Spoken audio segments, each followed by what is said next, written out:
Hello everyone, this is Just a Dad. Today I'm going to do a review on this Eagle power charger for my riding lawnmower. So it's very easy to mount to a wall. You're going to run the power cord over to a plug-in. You're going to plug it in. It does consume 1,600 watts. And the other end of it, I got plugged into my mower. And it's going to charge all the battery packs that I have installed back here. Now when the battery packs are fully charged, all three green lights will be on and the fan will be off. When this is first charging the battery packs, you will hear a fan. And it does have this nice little thing to put the receptacle in. Now the plug that you plug into the mower is 8 feet long, and the plug that you plug into the outlet is 6 feet long.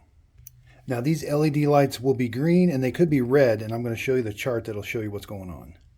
Here's kind of how long it takes to charge different battery packs, 56 volt, whether they're 10 amp hour or 12 amp hour. So if you got a cold, hot battery, the first LED is going to be flashing green. And then it kind of talks about if the first one is solid red. But when they're fully charged, all the green indicators will be on, shining green in sequence. So if they're going in sequence, that means it's charging. I hope this video helps. Thanks everybody for watching.